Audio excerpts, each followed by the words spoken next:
Halo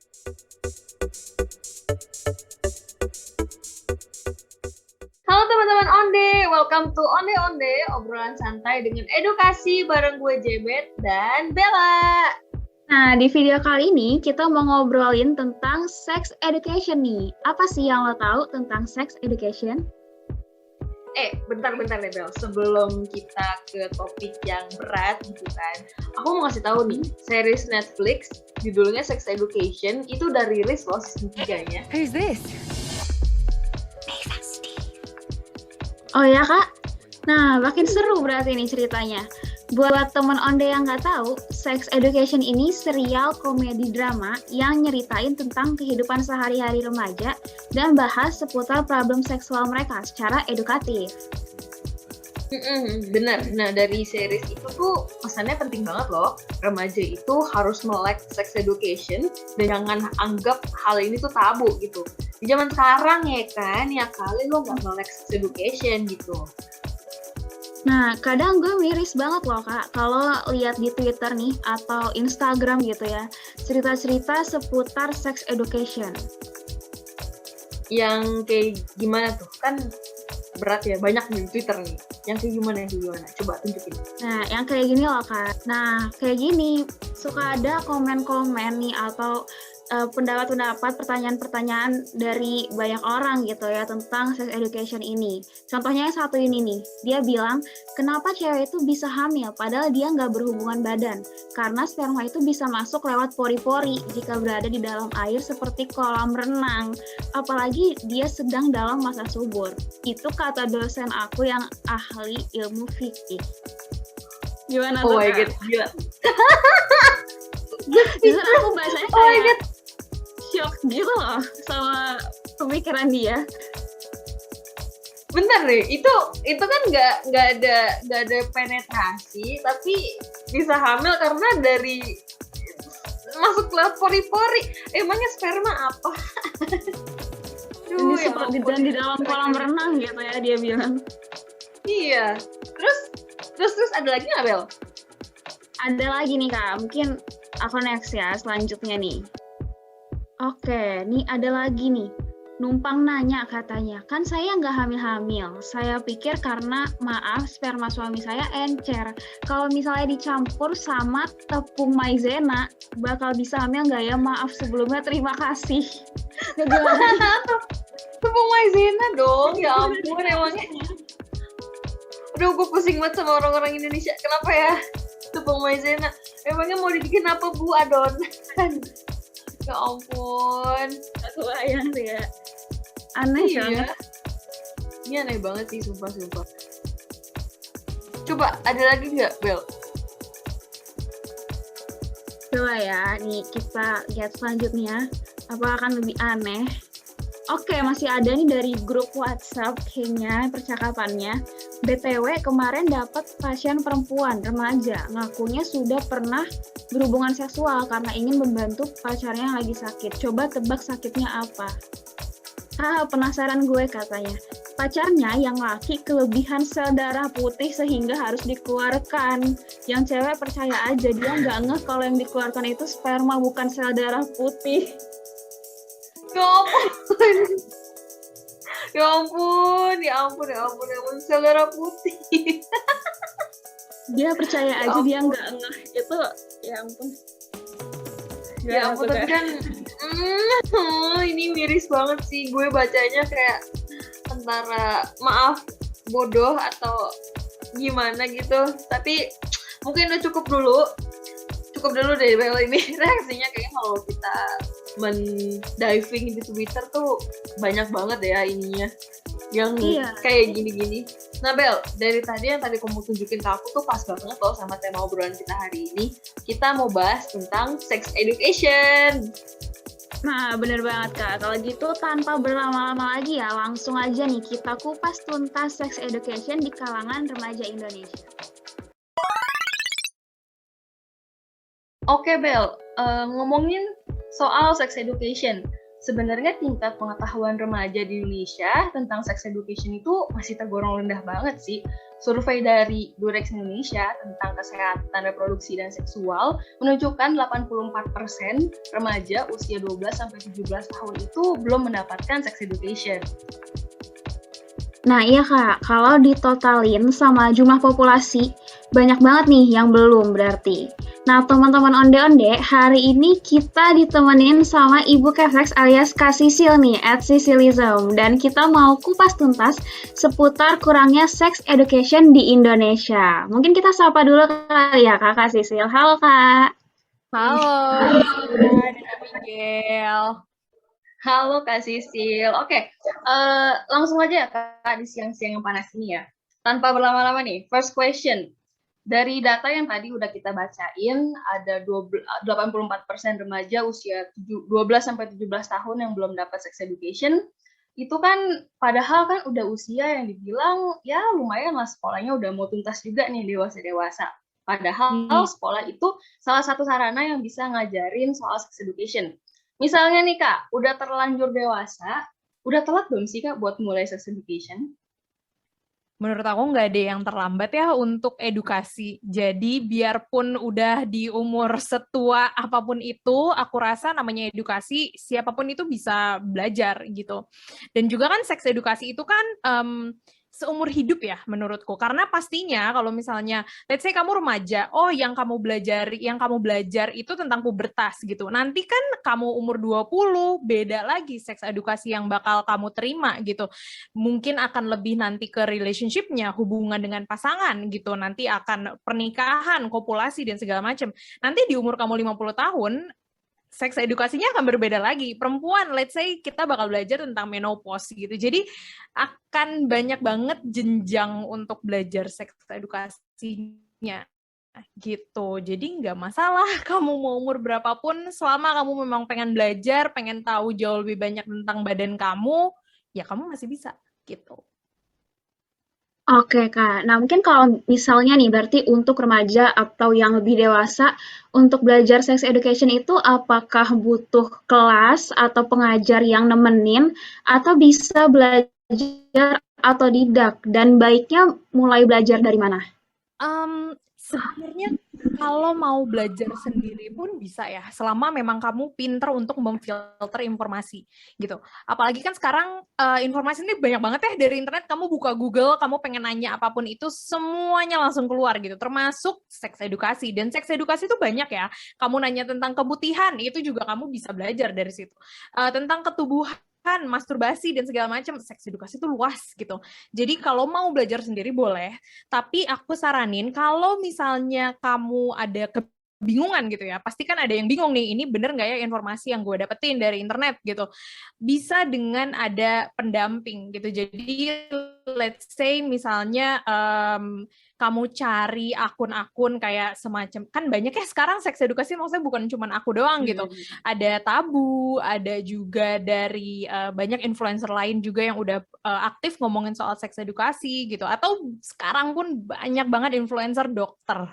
Jadi bisa cross check informasinya itu ke situ gitu, ke orang-orang yang memang kamu bisa percaya, yang kamu rasa memang mereka bisa memberikan fakta gitu ya. Pun sekarang juga banyak kayak macam Berani Berencana, itu bahkan mereka nerima untuk konsul gitu, yang dimana kamu tuh bisa sekalian cross check informasi kalau kamu dapetin dari internet. Aku rasa itu kayak gitu-gitu bisa sih yang udah terpercaya gitu. Jadi itu sebagai dampingan gitu. Other than that, kamu bisa pakai buku, artikel, jurnal, kalau misalnya betah baca jurnal, yang kayak gitu-gitu sih. Pun juga dari luar negeri juga banyak ya informasi soal seks edukasi kayak gini kalau misalnya pengen cross check lagi. Jadi banyak banget informasinya sekarang. Oke. Kalau kan informasi udah banyak banget, tapi tetap aja ya Kak, ada alasan tertentu gitu loh, kenapa sih Indonesia tuh lack of sex education banget gitu. Stigmanya kan kalau belajar sex ed itu kayaknya tabu ya, kayaknya kok nggak pantas banget deh buat diomongin rame-rame, apalagi publicly open tentang ngomongin misalnya masturbasi atau segala macam gitu. Kenapa sih Kak sex education di Indonesia itu dianggapnya tabu? Kenapa ya? Kenapa coba? Kalian tabu nggak? Kalau dari aku sih enggak ya, karena itu kan bagus ya buat gimana yang mengenal tubuh gitu kan. Tapi Oke, why gitu dianggapnya tabu. oke. Kalau menurut kalian nggak tabu gitu ya, coba kalian pernah nggak sih nanya tentang apapun itu ya, seks ataupun mungkin tentang menstruasi ke orang tua aja? Dijawab nggak? Dijawabnya kayak gimana? Gimana Bel? Dijawab Bel. Kalau mama kamu Bel.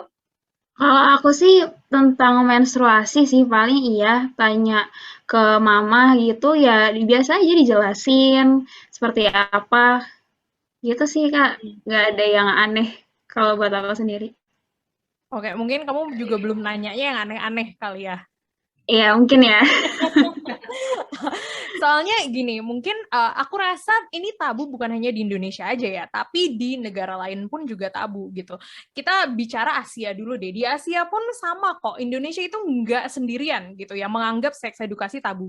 Bahkan di Singapura pun yang sudah ada sex toys itu udah istilahnya ya kamu kalau misalnya lagi jalan gitu ya di Orchard Road gitu. Nah, itu tuh ada sex toys, ada toko sex toys di situ. Itu pun bagi orang-orang Singapurnya sendiri, seks edukasi itu atau ngomongin soal seks itu masih menjadi hal yang memalukan gitu, yang tabu banget, yang masih under the cover gitu ya, masih masih cuman diomongin ketika kamu udah nikah gitu. Di Malaysia pun juga sama gitu kan. Bahkan di beberapa negara kayak negara barat mungkin kita ngelihatnya iya di Amerika kayaknya udah open banget ya. Enggak juga. Kalau kamu ke daerah-daerah pun seks edukasi itu bahkan edukasi di sekolahnya itu mereka hanya fokus kepada abstinen gitu. Jadi bukan hanya di Indonesia aja, seluruh dunia aku rasa itu masih menganggap seks edukasi itu tabu.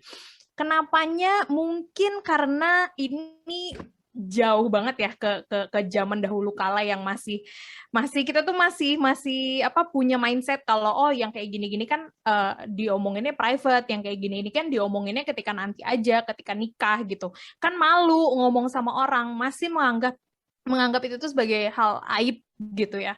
Gitu sih aku rasa, dan mungkin masih berpikir kalau oh seks edukasi itu hanya berbicara soal penetrasi, hanya berbicara soal hubungan Nah, seks aja benar banget, benar banget. gitu. Jadi Kayak itu sih yang menurutku bikin tabu, ya kan? kayak gimana ya? Kalau mungkin kita kalau perempuan ya nanya menstruasi ke mamah tuh kayaknya oke gitu. Tapi kalau misalnya nanya, "Mah, hubungan seksual tuh apa?" Itu kan kayak rasanya juga gimana ya, kayak Hmm. aneh nggak sih Kak, nanya ke orang tua kan hal-hal yang kayak gitu. Iya, iya emang benar. Dan orang-orang tuh masih berpikirnya seperti itu. Apalagi mungkin sekarang masih banyak orang yang mikir kalau oh seks edukasi kalau semakin diajarin soal seks edukasi nanti malah orang-orang bakal melakukan seks bebas gitu. Padahal kan nyatanya nyatanya tuh Iya, tidak seperti itu gitu. Bahkan apa namanya sempat juga tim aku ngelakuin sedikit research, malah semakin kamu belajar soal seks gitu ya, dan seks edukasi yang diajarin itu kan bukan hanya soal penetrasi ya, tapi banyak gitu macam-macamnya. Kalau misalnya ngomongin soal comprehensive sexuality education gitu, malah semakin mereka tahu dan paham soal seks edukasi, malah mereka semakin menjaga dirinya karena mereka tahu banyak banget resiko-resikonya kalau mereka melakukan hubungan seks dengan orang yang salah gitu. jadi nggak kayak gara-gara dilarang, gue penasaran, Hmm. buka lah gitu ya kan ya Kak? Iya, iya Hmm. benar. Malah aku rasa salah juga ya kalau dilarang-dilarang. Oke Kak, jadi selanjutnya nih, tadi kan udah ngomongin gimana sih tabunya sex ed di Indonesia gitu ya secara khusus. Nah berarti gimana sih caranya supaya sex ed ini tuh nggak dianggap tabu lagi gitu sama warga plus 62 nih? Gimana tuh Oke, Kak? aku rasa harus pelan-pelan mulai dari kitanya ya. Kitanya harus nyaman juga untuk ngomongin soal seks edukasi itu sendiri. Dan seks edukasi itu banyak ya, dari tadi aku tuh bilang banyak-banyak, tapi banyaknya tuh apa gitu. Kayak ngomongin soal relationship, ngomongin soal, let's say masturbasi deh sesama teman, atau misalnya ngobrolin soal pubertas deh ketika kamu menstruasi gitu. Nah itu mungkin bisa mulai apa namanya disadarkan, mulai aware ngomongin kayak gitu tuh bukan sesuatu yang memalukan gitu. Let's say kamu ngomongin soal kelamin aja sama teman kamu gitu ya. Kamu sering gak sih kayak keputihan kayak gini. Nah kan kayak gitu kan kita udah apa ya, kalau kita sendiri, diri kita sendiri sudah mulai nyaman untuk ngomongin hal-hal kayak gitu ke teman-teman deket aja, ke teman-teman deket dulu deh, circle kita yang paling deket, itu kan nantinya teman kita mungkin akan mulai nyaman juga ya untuk ngomongin hal yang sama gitu, dan akhirnya terbukalah itu sebuah conversation gitu di teman-teman circle deket kita. Nanti mungkin lama-lama dari circle ke deket, mulai yang teman-temannya ini ngobrol lagi ke teman-temannya yang lain gitu. Jadi aku rasa itu ya, mulai dari akar rumput dulu gitu, dari kitanya dulu, nyaman nggak untuk ngomongin hal kayak gitu. Dan kalau misalnya udah tercipta awareness seperti itu, kita juga udah mulai paham, kita udah mulai menyuarakan, kita berani untuk nge-share, aku rasa makin ke depan ya, generasi berikutnya nggak akan malu lagi untuk ngomongin soal seks gitu. Jadi itu sih caranya untuk tidak menabukan sesuatu ya, jadikan itu sebagai daily activity dan daily discussion aja gitu. Oke. Tadi kayaknya pertanyaan kita yang terakhir udah terjawab ya Bel ya. Tapi aku mau ini deh Kak, ngobrol dikit ya Kak. Di Twitter itu kan banyak banget ya Kak, apa namanya, manifest yang tentang seks itu yang konyol-konyol lah gitu. Ya, itu gimana ya? Alter gitu ya. Iya.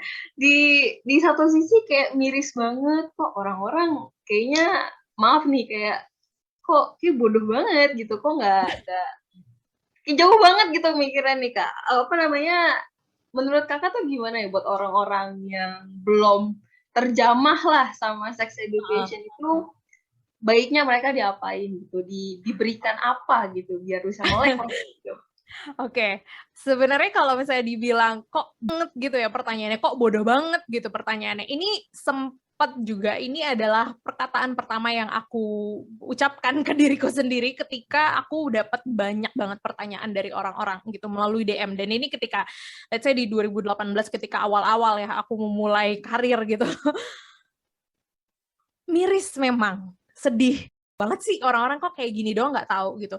Tapi akhirnya itu jadi kayak semacam tamparan buat gue juga gitu. Pada saat itu gue jadi mikir, oh my god, berarti memang serendah itu pengetahuan orang-orang di negara kita gitu, di dekat-dekat kita gitu. Jadi memang miris, tapi itulah faktanya gitu. Banyak orang-orang yang segitu nggak taunya, segitu polosnya, segitu bodohnya gitu ya, tanda kutip gitu. Tapi akhirnya bukankah itu yang harusnya jadi goal kita ya ke depannya? Jadi kan harus, oke, gimana nih caranya muter otak biar orang-orang ini at least pinteran dikit deh, at least pinter dalam decision making gitu, dalam ngambil keputusan gitu, sebelum akhirnya melakukan sesuatu yang dia nggak tahu gitu ya resikonya apa gitu. Jadi aku rasa ya, daripada kita bilang, oh, kok ini bego banget ya, kok ini bodoh banget ya, kok miris ya gitu. Coba mungkin kita yang harusnya jadi muter otak, karena kan kita yang punya edukasi lebih ya, kita yang mungkin privilege, punya hak istimewa, yang bisa belajar soal ini. Jadi coba deh kita putar otak, gimana ya caranya biar orang-orang yang kayak gini tuh terjamah gitu. Gimana caranya ini informasi yang gue dapetin kayak misalnya dari jurnal, dari dokter yang kadang kata-katanya itu kata-kata yang terlalu medis dan terlalu ribet ya untuk dimengerti orang awam gitu. Gimana caranya bisa gue proses ini semua, gue crunch ini semua, dan akhirnya bisa gue kasih tahu dengan cara yang mudah banget gitu. Itu sih, itu PR kita semua aku rasa. Ngerti. Gile. PR banget ya Kak ngajarin orang-orang buat melek gitu. Aduh, nggak begini gitu, nggak gini gitu kan. Iya, emang PR banget. PR besar. Dan ini yang memang aku dan tim lakukan gitu. Jadi ya gitu. Memang begitulah. Apakah ada yang mau ditanya-tanya lagi di kulit-kulit soal sex education dari Kak Sisil? Kalau dari aku sih sebenarnya udah cukup, udah banyak banget juga tadi kita dapetin dari Kak Sisil ya, seru banget juga, dan pastinya bermanfaat nih. Ya, pokoknya intinya, ayolah kita harus bekerja keras supaya nggak terjadi lagi ya Kak, segala macam kebodohan-kebodohan itu yang ada di media sosial. Iya, benar banget. Semoga kedepannya juga generasi kita semakin melek ya, semakin aware gitu terhadap memang pentingnya seks edukasi gitu. Oke, thank you banget Kak Sisil udah nemenin aku sama Bella ngobrol hari ini. Semoga apa yang kita omongin hari ini benar-benar bermanfaat bagi teman-teman onde-onde juga ya. Iya, makasih banyak Kak. Sampai ketemu di lain waktu. Thank you Kak. Terima kasih. Nah, nggak kerasa ya Kak, dari tadi kita udah ngobrolin tentang sex education nih, saking serunya. Iya ya, nggak berasa. Tapi menurut kamu Bel, ada sesuatu yang kurang nggak sih Bel? Nah, apa tuh Kak? Kayaknya nggak ada deh. Itu loh, akhir-akhir ini tuh banyak banget kejadian di Indonesia yang terjadi karena kurangnya sex education. Iya ya, ada. Ada kan? Nah, bagi teman-teman onde-onde yang nggak tahu, beberapa waktu lalu Saiful Jamil itu dibebasin setelah dia 5 tahun di penjara. Tapi karena dia melecehkan 2 remaja perempuan gitu kan. Nah, nggak cuma itu, si Saiful Jamil ini tuh keciduk dia nyogok orang di pengadilan buat ngurangin masa penjaranya. Nah, yang anehnya nih ya, dia kan udah ngelecehin 2 remaja perempuan nih. Tapi dia tuh setelah bebas dia malah diarak-arak, dikalungin bunga, kayak dia tuh baru balik dari perang gitu, kayak pahlawan gitu. Kok bisa ya Kak? Padahal dia tuh udah ngelakuin tindakan yang nggak senonoh gitu ya. Kok bisa segitunya diperlakukan kayak pahlawan gitu? Nah, makanya Bel, bahkan abis keluar penjara, si Ipul ini tuh diundang di acara kopi viralnya Trans TV dan disambut meriah banget sama host di acara itu gitu loh. Sampai speechless gue tadi. Aduh, padahal si Ipul ini statusnya tuh udah pelaku kekerasan seksual ya Kak. Kok malah diglorifikasi gitu ya, bisa ngubah persepsi masyarakat tentang kekerasan seksual, ya nggak sih? Nah, Kan jadinya kekerasan seksual kayak bisa jadi dianggap biasa. Ya, there's nothing wrong melecehkan perempuan gitu. Toh contohnya Ipulnya diarak gitu Kak. Nah, iya bener banget, bahaya banget sih kalau udah kayak gitu. Nah, tadi kan udah bahas soal Ipul nih Kak, Saiful Jamil. Sebenarnya ada satu lagi nih. Yang mana emang ada lagi ya? Ada Kak, jadi tahu kan pelecehan seksual di KPI? Oh iya tahu. Nah, itu kasusnya juga parah banget tuh. Jadi si korbannya ini laki-laki dan dilecehkan sama 5 orang selama bertahun-tahun. Dan ketika si korbannya mau lapor, malah dituntut balik sama pelaku karena pelaku merasa pencemaran nama baik. Ya ampun, dia gimana tadi tuh jadi pegawainya KPI? Ih, kok bisa ya lembaga yang nyortir konten-konten yang tayang di TV, tapi pegawainya malah bejat. Aduh, bentar deh, coba deh. KPI kan lembaga yang sensor itu kan, tapi kan, Iya.